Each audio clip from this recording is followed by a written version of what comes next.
Hello મિત્રો, અમારી YouTube ચેનલમાં તમારું હાર્દિક સ્વાગત છે।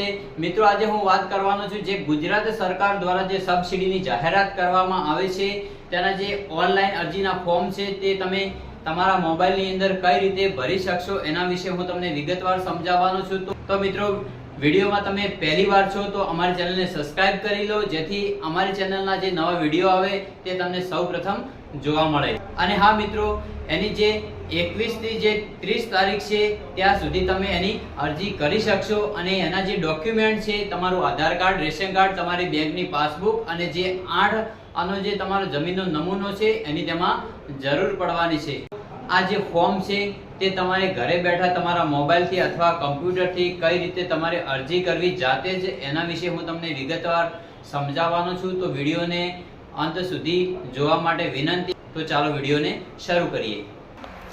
તો સૌથી પહેલાં તમારે મિત્રો iKheduત.gujarat.gov નામનું જે પોર્ટલ છે તેને તમારે ઓપન કરી લેવાનું રહેશે અને ઓપન કર્યા પછી અહીંયા આગળ જે યોજનાઓનો જે ઓપ્શન આપેલો છે તેના પર ક્લિક કરવાની।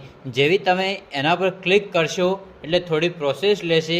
પ્રોસેસ લીધા પછી જે નવું પેજ છે તે તમારી સામે અહીંયા આવી જશે। આ રીતે એક નવું પેજ તમારી સામે આવી જશે। અહીંયા દેખો, પહેલી વાત કરીએ તો ખેતીવાડીની યોજનાઓ, બીજી પશુપાલનની યોજનાઓ અને ત્રીજી બાગાયતની યોજનાઓ અને ચોથી જે મત્સ્યપાલનની યોજનાઓ છે। આ રીતે 4 યોજનાઓ છે। આની અંદર અનેક યોજનાઓનો તમે લાભ લઈ શકો છો। તો મિત્રો, અહીંયા ખેતીવાડીની યોજનાઓની વાત કરીએ તો અહીંયા જે ક્લિક કરો એના પર તમારે ક્લિક કરવાની છે। જેવી તમે એના પર ક્લિક કરશો એટલે જે યોજનાઓ છે તે તમારી સામે, તો મિત્રો આ રીતે યોજનાનું એક પેજ તમારી સામે આવી જશે। અહીંયા દેખો, અહીંયા કૃષિ ક્ષેત્રમાં અદ્યતન ડ્રોન ટેકનોલોજી, કૃષિ વિમાનનો ઉપયોગ 100% રાજ્ય પુરસ્કૃત। અહીંયા જે પહેલા નંબરનો જે ઓપ્શન છે એ ડ્રોનથી છંટકાવની યોજનાનો છે। અને પછી બીજી વાત કરીએ તો કૃષિ યાંત્રિકરણ, પોસ્ટ હાર્વેસ્ટના ઘટકો જેવા કે અન્ય ઓજાર સાધન, agro service provider unit, combined harvester, cultivator, groundnut digger, chaff cutter, power tiller operated, tractor operated sprayer, તાડપત્રી, પેડી ટ્રાન્સપ્લાન્ટર, પ્લાવ તમામ પ્રકારના, પ્લાન્ટર અન્ય પ્રકારના, પશુ સંચાલિત વાવણીઓ, power tiller, power thresher, potato digger, potato planter, post હાર્વેસ્ટના સાધનો, post hole digger, farm machinery bank 10 lakh સુધીના, ફાર્મ મશીનરી બેંક 25 લાખ સુધીના, બ્રશ કટર, બેલર ટ્રેક્ટર સંચાલિત ઘાસડી બાંધવાની સાધન, માનવ સંચાલિત સાઇથ કાપણીનું સાધન, ride on self propelled multipurpose toolbar, સનેડો, ridger, bund former, furrow opener, reaper binder તમામ પ્રકારના, rotary power tiller, self propelled power weeder, self propelled rotavator, land leveler, laser land leveler, વિલ્વો, વાવણીયા ઓટોમેટિક ડ્રીલ તમામ પ્રકારના, વિનોવિંગ ફ્રેન, શ્રેન્ડર, mobile શ્રેડર, સબસોઇલર, હેરો તમામ પ્રકારના, high tech high પ્રોપ્ટિવ ઇન્વિમટેન hub 100 lakh સુધીના। અને બીજા જે ઘટકો છે તે ખેતરની ફરતે સોલાર ફેન્સિંગ બનાવવા માટે સોલાર પાવર યુનિટ કીટ ખરીદીમાં નાણાકીય સહાય આપવાની નવી યોજના જે છે સોલાર પાવર યુનિટ કીટ। બીજું છે પાવર સંરક્ષણના જે ઘટકો છે તે પાવર સંરક્ષણના સાધનો, પાવર સંચાલિત મિલેટ ડેવલપમેન્ટ યોજના, મિલેટ પ્રોસેસિંગ યુનિટ અને શેરડી પાકના વાવેતર પર જે સહાય છે તે અનુજાતિ અને અનુજનજાતિના ખેડૂતોને શેરડી પાકના વાવેતરમાં સહાય તથા ઉત્કૃષ્ટ ઉત્પાદન પેટા સહાય મળશે। સિંચાઈ સુવિધા માટેના ઘટકો છે પંપ સેટ અને વોટર કેરિંગ પાઇપલાઇન। આ મિત્રો, આપણે ઘટકો વિશે વાત કરી। આપણે હવે એક ફોર્મ અહીંયા ભરીને જોઈ લઈએ કે તમારે કઈ રીતે ફોર્મ ભરવાનું છે। તો અહીંયા આપણે લઈ લઈએ, અહીંયા દાખલા તરીકે આપણે રોટાવેટર અહીંયા લઈ લઈએ। રોટાવેટર પર જેવી તમે ક્લિક કરશો એટલે થોડી પ્રોસેસ લેશે અને તેનું જે ફોર્મ છે તે તમારી સામે શો થઈ જશે। જો આ રીતે તમારી સામે આ રીતનું એક પેજ આવી જશે। અહીંયા જો અરજી કરો એના પર તમારે ક્લિક કરવાની છે। એના ઉપર તમે જેવી ક્લિક કરશો એટલે અહીંયા સૂચનાઓ અને સ્ટેપ્સ આવી જશે। અહીંયા જે સૂચનાઓ તમે વાંચી શકો છો અને જે સ્ટેપ છે અહીંયા તમે વાંચી શકો છો કઈ રીતે તમારે આ ફોર્મ ભરવું, કઈ રીતે એને ફોર્મને કન્ફર્મ કરવું અને એની પ્રિન્ટ કઈ રીતે કરવી એની અહીંયા સૂચનાઓ લખેલી છે તે તમે સમજી શકો છો અને એના પછી તમારે સ્ક્રોલ કરીને નીચે આવવાનું રહેશે। અહીંયા તમે કરેલી જે પસંદગી છે તે રોટાવેટર છે।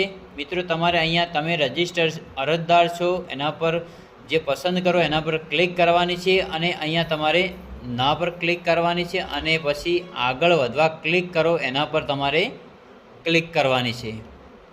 એના પર ક્લિક કરશો એટલે થોડી પ્રોસેસ લેશે અને આ રીતે એક નવું પેજ આવશે। અહીંયા તમારે જે નવી અરજી કરવા ક્લિક કરો એના પર તમારે ક્લિક કરવાની રહેશે। તમે જેવી એના પર ક્લિક કરશો એટલે તમારા સામે એક ફોર્મ ઓપન થઈ જશે। આ રીતનું અરજદારની વિગત એમ કરીને એક તમારી સામે ફોર્મ અહીંયા શો થઈ જશે। અહીંયા તમારે નામ જે લખેલું છે એ તમારા જે આધાર કાર્ડ છે તમારું એના પ્રમાણે અહીંયા તમારે નામ લખવાનું રહેશે।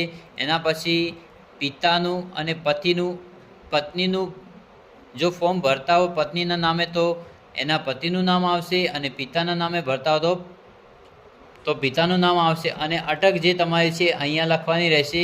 એના પછી જે જાતિ છે અહીંયા તમારે SC ST OBC જનરલ અને આર્થિક રીતે નબળા જે તે તમારી જાતિ હોય તે તમારી આમાં પસંદ કરવાની રહેશે।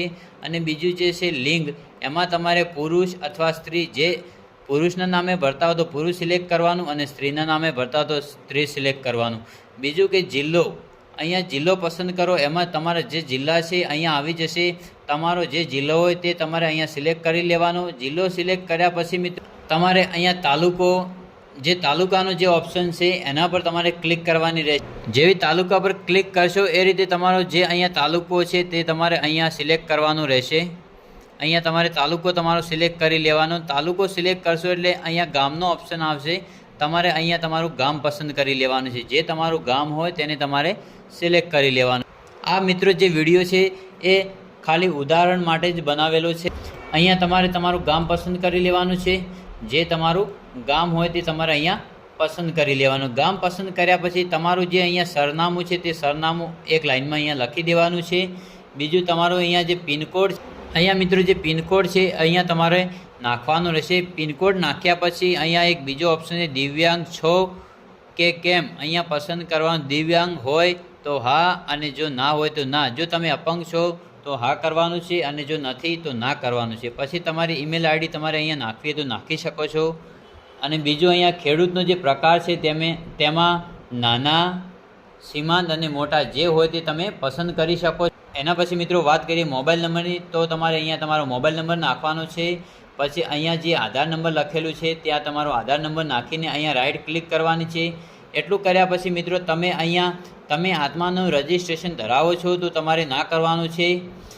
તમે સહકારી મંડળીના સભ્ય છો તમારે અહીંયા ના કરવાનું છે। તમે દૂધ ઉત્પાદક સહકારી મંડળીના સભ્ય છો તો અહીંયા ના કરવાનું છે। એટલું કર્યા પછી અહીંયા બેંકની વિગત આવશે। તમારે અહીંયા પહેલાં બેંક IFSC કોડ જે બેંકનો IFSC કોડ છે તે નાખવાનો રહેશે। પછી શો બેંક ડિટેલ એના પર ક્લિક કરશો એટલે અહીંયા તમારી જે બેંક છે એ શો થઈ જશે। તમારો જિલ્લો અહીંયા પસંદ કરવાનો છે। જિલ્લો પસંદ કર્યા પછી તમારે જે બેંકની જે બ્રાન્ચ છે તે અહીંયા પસંદ કરવાની છે અને બેંકનો જે ખાતા નંબર છે તે આ બોક્સમાં નાખવાનો છે।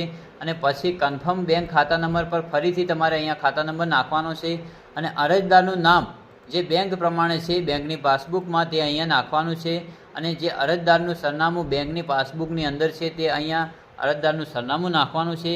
પછી જમીનની વિગત એનો એક ઓપ્શન આવશે। અહીંયા તમે કેવા પ્રકારના ખાતેદાર છો તે પસંદ કરો તે તમે જમીન રેકોર્ડ ધરાવું છું એના પર ક્લિક કરવાની છે। જેવી એના પર ક્લિક કરશો થોડી પ્રોસેસ લેશે અને તમારો જિલ્લો તાલુકો અને જે ગામ છે તે ઓટોમેટિક આવી જશે અને તમારા જમીનનો જે નમૂનો નંબર 8 આનો જે નંબર છે તમારે નાખવાનો રહેશે। ખાતા નંબર પસંદ કરો એના પર તમારે ક્લિક કરવાની। જે તમારો ખાતા નંબર છે તે પસંદ કરી શકો છો અને પછી ખાતા નંબર પસંદ કર્યા પછી જે તે ખાતેદાર હોય એને પસંદ કરવાનું રહેશે। એટલું કર્યા પછી રેશન કાર્ડની વિગત છે। અહીંયા તમે રેશન કાર્ડની જો વિગત નાખવા માગતા હો તો નાખી શકો છો અને જો તમે નથી નાખવા માગતા તો અહીંયા નથી નાખી શકતા। એના પછી અહીંયા તમારે આ કેપ્ચર કોડ નાખવાનો રહેશે અને કેપ્ચર કોડ નાખ્યા પછી અરજી સેવ કરો એના પર ક્લિક કરવાની રહેશે।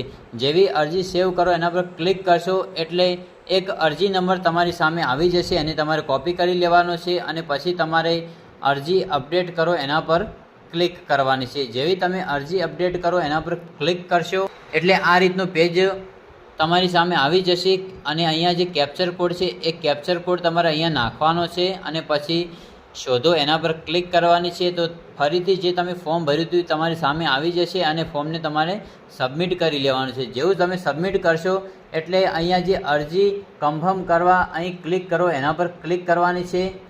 ક્લિક કર્યા પછી તમારે ફરીથી આ જે કેપ્ચર કોડ છે અહીંયા બોક્સમાં નાખીને શોધો એના પર ક્લિક કરવાની છે અને ફોર્મને તમારે કન્ફર્મ કરી લેવાનું છે। કન્ફર્મ કર્યા પછી અરજી પ્રિન્ટ કરવા અહીં ક્લિક કરો એના પર ક્લિક કરી અને ફરીથી તમારે આ રીતે જે કેપ્ચર આપેલો હતો એ કેપ્ચર અહીંયા નાખવાનો છે અને પ્રિન્ટ ઉપર ક્લિક કરીને તમારે જે એની પ્રિન્ટ છે તે ડાઉનલોડ કરી લેવાની છે। અને આ પ્રિન્ટ ડાઉનલોડ કર્યા પછી તમને જે સમય આપ્યો છે એ સમય પ્રમાણે તમારે જે તે કચેરીમાં આપવાની રહેશે। મિત્રો વિડીયોમાં આટલું જ, મળીએ બીજા વિડીયોમાં, ત્યાં સુધી જય હિન્દ જય ભારત।